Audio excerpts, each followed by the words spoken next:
feel ashamed of, that you feel you feel like you have hurt someone, you will know that that feeling itself, first of all, is a punishment.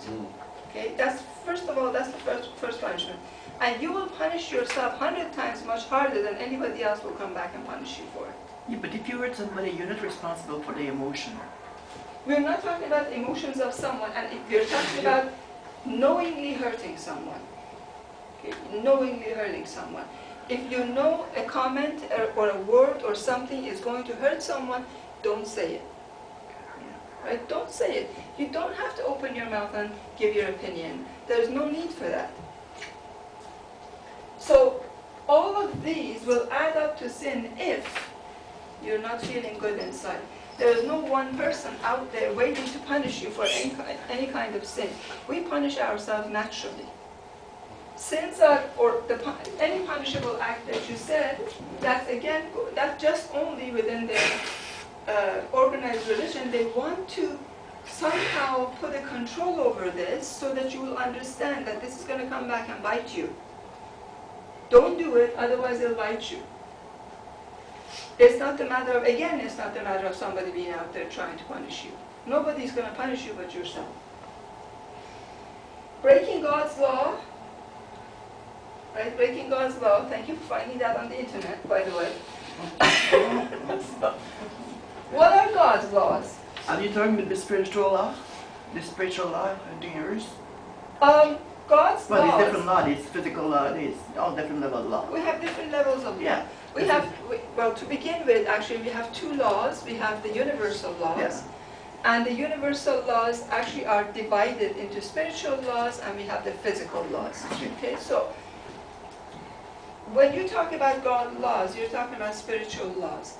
Spiritual laws are the ones that talk about commit no sin. And what comes under sin is don't hurt people, don't lie, don't steal, don't murder, don't commit rape, don't commit this and that and the other, and adultery, all sorts of different things. They all fall under one word, which is sin, right? And so those we take as God's laws, are they really something? Are they something that we cannot avoid? Like, are they something that we cannot avoid committing this so-called sin? Is the things that are there, that they have asked you not to do, don't lie, don't hurt someone, do unto others as you like to be done to you, etc., etc. Are those things that if you don't do, you're going to really lose a lot? No. I think you'll gain a lot from them. So all the religions, if you take a look at them, they come to one point saying, don't commit a sin, don't miss the mark. Don't miss the mark. Because when you do, you throw yourself off alignment. You misalign yourself with your source. You're no longer listening to your source. Don't misalign yourself, it's not worth it. But in the society today, because of the way that we have to live, there's a lot of misalignment going on. And then there is a lot of illness then, there's a lot of depression, there's a lot of worry, there's a lot of anxiety. Faith has given its way to all of that. If today you go and say to somebody, you know what, don't worry about RRSPs. When you get old, you're taken care of. Tomorrow you'll be taken care of. They'll laugh at you. They will laugh at you, as they have done many times at me. They will laugh at you, saying like, are you crazy? I have to have this much money in my bank account, Freedom 55. You know, I have to have this much money in my bank account. Security to people today ends up being just money. But just money. RRSP is derived by large companies wanting the little guys our money so they can make more money. Absolutely. So RRSPs will sit there. You probably get paid back 2% a year or something like that on RRSP. Really minimal money. Yeah. But what happens with that is that when it goes into the banks, when it gathers, all these people are putting in, they invest it overnight and they bring it back. And this investment of nightly investment happens all the time. Billions of dollars by 1 a.m. goes out, by 5 a.m. is back. Overseas and back, overseas and back. This trading of the money makes a lot of money for the bank. Of course they want you to keep your money in there. And then when I grow to be 65 or 75 or whenever that I can have my hands on that money, the worth of that money is absolutely nothing. Take a look at the dollar. Like, you could buy with the dollar 2 years ago even, you could buy more than you can buy today. So what's that money going to be worth when you're actually retiring? Less and less. Less and less and less and less. So is that your real security? No. We have lost sense of security. We have lost the meaning of security. Who was it I was talking to yesterday?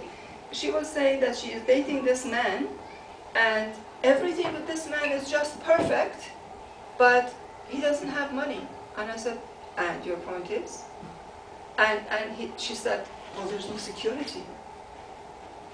I'm sort of thinking, should I break her the news or shouldn't I break her the news? Like, what do you mean by there is no security because he doesn't have money? Money can be lost overnight. Money is not, you have seen people who invest millions of dollars in the bank, and if the bank goes out of business tomorrow, everything is gone. Hello, how are you? Money is lost overnight, just like this. It's not something that's going to stay there and wait for you and say, oh, I belong to, I better stick around. This is her security. Nobody's going to feel for you if that goes on. That's why they say if you're investing money in different banks, don't do more than $100,000 per bank. Why? Why? Because the insurance only covers that much. It's 60,000. Is it 60,000 now? Oh, it was, at one point it was 100,000 that you put in every bank. If they go bankrupt, they can recover it. Anything more than that, it's your loss. So, so what kind of a security are we thinking about? When you talk about faith, when you talk about understanding the God's laws, so-called God's laws or the universal laws or spiritual laws, you're always secure because you know where your security comes from. Your security doesn't come from money. It doesn't come from banks. It doesn't come from your bank book. It doesn't. It comes from wherever you came from. Where did you come from? What are you made of? Your security is also made of that. Your security never leaves you. Your security is always with you. It is you leaving your security behind. Your security never forgets you. You forget your security. The very first day that you were put on earth, you were provided with a breast full of milk and a good convenient place to lie in. Something that they wrap you in and keep you warm, and somebody to feed you, and somebody to clean you. You had security and you had no worries. When you were in your mother's womb, you were not putting a checklist when I go out. I need a blanket, I need a this, and I need a that, and how am I going to get that? I actually did. RSP.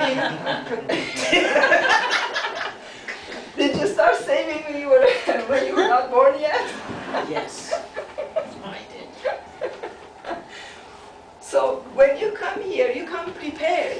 What makes you think that after a couple of years you're going to be left alone? What makes you think that after a couple of years you're going to be left alone? Well, it depends what kind of bring up you were in. You know, some people, sometimes some parents are not very, it's a lot of negativity, dysfunctional family. Right, So, it is only and you